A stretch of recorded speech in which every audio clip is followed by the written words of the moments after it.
What's up, everybody? Welcome back to the E3 2014 live show here on IGN. Thank you so much for joining us. The conferences are over. We're looking at awesome games, and right now, it's Borderlands, the pre-sequel. James. Pleasure to meet you. Joel. Hey. How you doing? Did you screw up Borderlands? That's all I want to know. Oh, God, I hope not. I hope not either. Borderlands is a national treasure. Then you go give it to a bunch of Australians. I don't know how I feel about all this. I mean, we couldn't work with a better group of guys in this. I mean, they're clearly, they have a great amount of talent. They've been on BioShock since the beginning. Yeah. We feel like it's in really good hands. And that is a collaborative effort between both of our studios. So, we're giving them the keys, but we're still along for the ride also. Yeah, everyone back home are massive fans of Borderlands anyway, so we were going to put everything into it to make it more fun. Right. You don't want to be the guys who screw up Borderlands. That would be terrible. No pressure. You brought this gigantic demo for us to go through. I'm so excited to see more of it. We're playing as Wilhelm here, right? Yep. Yes. So for people who have no idea what is going on, what the pre-sequel is all about, what's happening. All right, so Borderlands pre-sequel takes place between Borderlands 1 and Borderlands 2. But it doesn't require you to have played either of those games to get in. But for those that have played both games, or either of them, there's something there for them. Sure. But this focuses on the rise of Handsome Jack. Handsome Jack is the main villain in Borderlands 2. This is before he's become that guy. This is more about showing like who he was beforehand and the sort of like the events that led him to become this mass murderer that we still love to hate in Borderlands. Yeah, I just loved him. I didn't hate him. Yeah. Awesome. He had some good ideas. I mean, he's a fantastic character. We've got really talented writers that have just imbued so much life into this franchise to make it so much fun to play. So this is one of the new worlds of it, right? One of the new environments? Yeah. Joel, you want to... Yeah, we're up on Elpis, which is the Moon of Pandora. I mean, players would have noticed in between Borderlands 1 and Borderlands 2, these lava cracks appeared on the moon and then Hyperion Space Station. Right. And ever since that game, people have been asking to go to the moon and see what it's actually like up there. And when we knew we were going to set a game on the moon, we knew we had to have these moon promises, and low gravity was the first one that we knew we had to execute on. And you'll see here they're doing these massive jumps, like going really high in the air and going really far. They're also able to do this butt stomp. So if you're up in the air and you press the crouch button, you slam down to the ground to this area of effect attack. And you see here, if you're doing it to the Kragans, which are these new moon beasts, they have kind of this cryo-elemental ability as well. You can actually shatter them into a million pieces.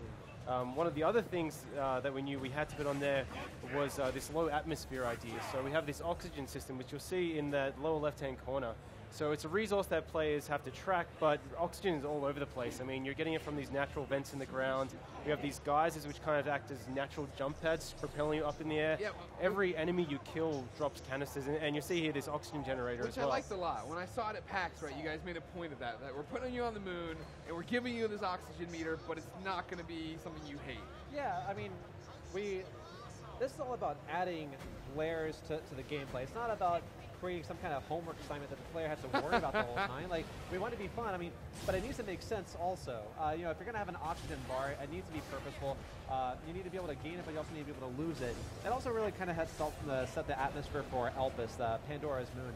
But at its core, it's just about having fun with it. So we definitely want to give you as many opportunities as possible to take advantage of that. Without ruining the story, is the entire game on the moon? Yes. Okay. No, the entire game is not on the moon. All right. Now you've ruined the story. So you're finally going to be able to go up to that moonshot facility, that Hyperion Space Station, and see what it's like up there.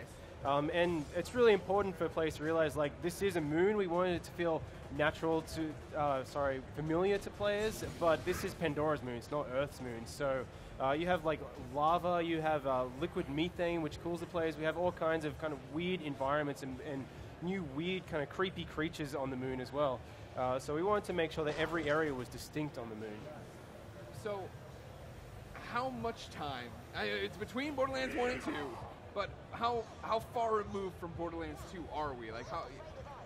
Tell me the story now. I said not to ruin the story, now I want you to ruin the story. It's long enough before it for these events to have transpired and a little bit more. Okay. So. Yeah, there are some pretty there are some pretty big moments that happen in Handsome Jack's life. At the beginning of this game, he is just a normal guy with really good intentions, and something really good about the Borderlands franchise is they managed to tell these fairly serious stories wrapped, in humor. And we're able to tell these events which caused Jack to start to become this maniac, this mass murderer, and they're pretty deep moments for him in his life, but we still have that humor for Borderlands that people are familiar with. You know, Anthony Birch is still on board riding, along with a couple of riders out, 2K Australia. Yeah. So, do you want to talk a little bit about the new weapons? I know that obviously Borderlands is all about guns. From day one, it's been about a billion guns being swapped in, swapped out. What did you guys bring to the arsenal this time? Also, because it's before Borderlands 2, we don't have slag, which anyone who's played Borderlands 2 will remember that slag. And the demo, we don't care anymore. No, it's great because we've replaced it with ice, which is the cryo elemental, and it's really cool because you can use it to freeze your enemies, and if their health is low enough, you can shatter them. Okay. Which is a really cool visual effect. I mean, we're seeing it all over the place. Yeah. Something that's really cool about that as a side note is that we have flying enemies, and if you freeze them and their health is low enough, when they hit the ground, they'll shatter. They fall through the air and shatter. That's rad. And you can actually kill enemies that are on the ground from that also. Like, you can fall on top of the enemies and kill them for you, which is wow, okay. really cool. But we have that, and that obviously goes into shields, guns, grenade mods, class mods, Oz kits. By the way, Oz kits are a thing now. It's this gear that allows you to extend out your O2 meter.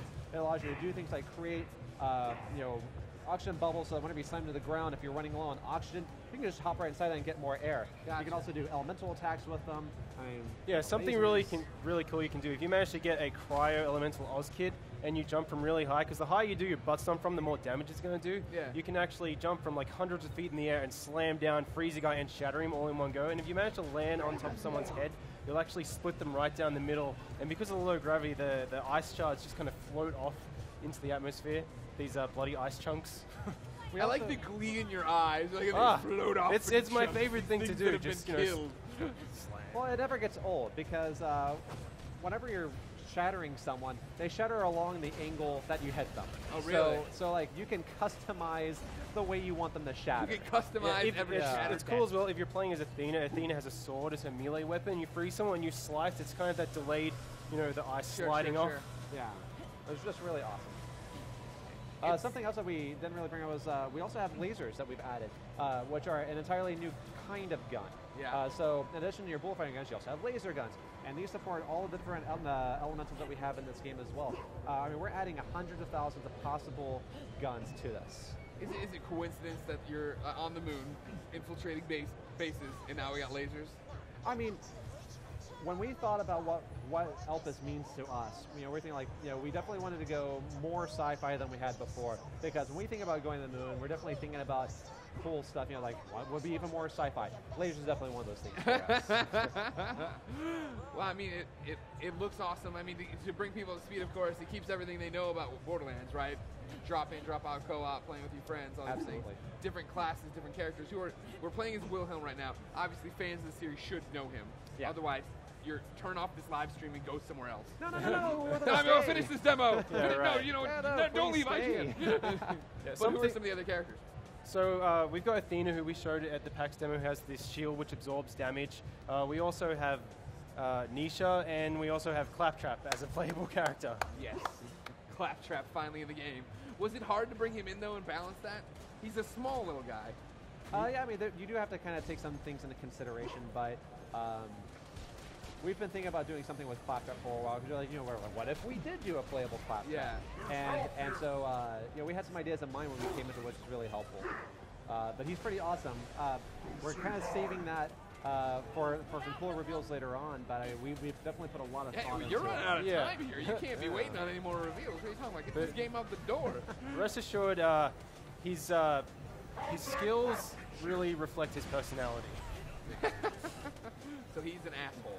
Got it. Great. He can. So he has all those skills, the a-hole skills. That's what people want a lot of. The other great thing here, I like that, it's this moon base. We have to worry about oxygen, but you see other characters running around also in gear and stuff doing that.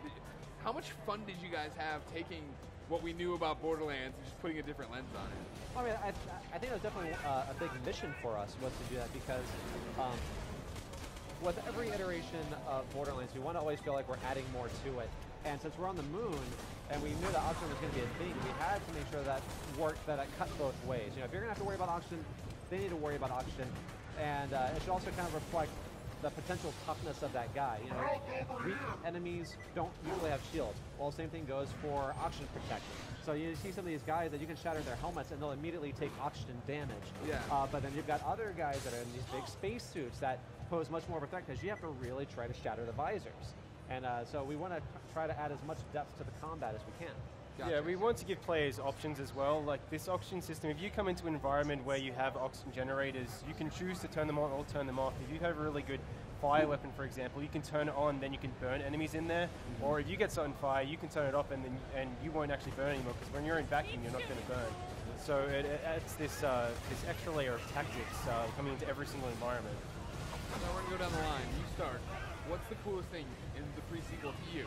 And not some back-of-the-box quote, garbage bullet point. I want to know the real story. I'd say the coolest thing is the ice damage. Yeah. I think that, and I just, it's Saw never right there as he fall apart. it never gets old. I mean, I've been on Borderlands for quite a few years now, and I still chuckle whenever I'm burning someone or corroding them. And now I've got a new way to enjoy destroying them. And like I said earlier, just the way you can customize the way they shatter, love it. Yeah, for me, it's totally the low gravity. I mean, when we knew we were making a new Borderlands game, we knew we had to have 4 new playable characters, new weapons, new gear, all that kind of stuff. But the low gravity, for me, it just changes how I play this game. I mean, you're traveling so much faster. You're able to jump really, really high, but the butt stomp, it's so satisfying. I just like to get as high as I possibly can and then just slam down on guys and see them kind of go off into the atmosphere. And if you get really high and you manage to get a few guys, they blow back and they just start flying off and they're just done for. Yeah, they will fly on forever. Forever. You sit there and watch pieces and chunks explode in space. Yeah. Yeah, it allows us to kind of approach the level design differently as well by having the low gravity, because we managed to add more verticality. You know, so players aren't just looking forward, they have to look up. The enemies can take advantage of the low gravity as well, invalidating your cover, stomping on you. So I think it was really fun to go from that more traditional first-person shooter level design and really expand it to become fully three-dimensional. Yeah. Now, that's something you touched on earlier, right? And the fact that this weapon hadn't been found yet or invented, so they were using ice here and stuff.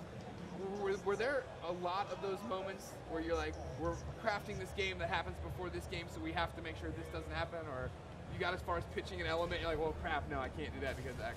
Well, sure. I mean, there's definitely that challenge of making sure that you're respecting the canon. Holy cow, what the hell is that?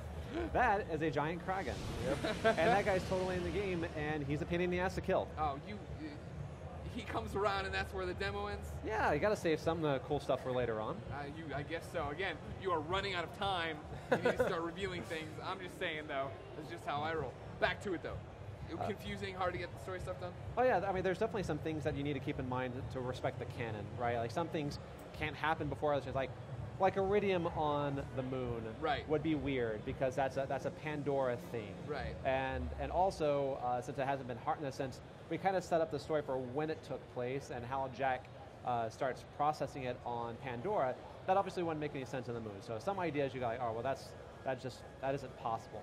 But we've got plenty of ideas for things that we'd love to do that we just kind of go, well, now we can do this because we haven't done that yet. That's awesome. That's rad. When's it come out? October 14th in the States and October 17th international. What platforms? Xbox 360, Sony PlayStation 3, and PC. All right. It looks great, guys. October's coming up. They should probably just start revealing things, but they're not. So whatever. Thanks for coming. Yeah, we'll my see you pleasure. later. Thank Give me you. another handshake. Cheers. You too. Thanks. You've done good work. I don't think you've screwed up Borderlands. Thank you. Well, Thank we'll you. see. Of course, come to IGN for the full written review. Ladies and gentlemen, the show continues on right now. We're going to go see a little game called Far Cry 4, I think. I don't know. I think it's independent. I'm not too sure about it. But we'll see it in a second.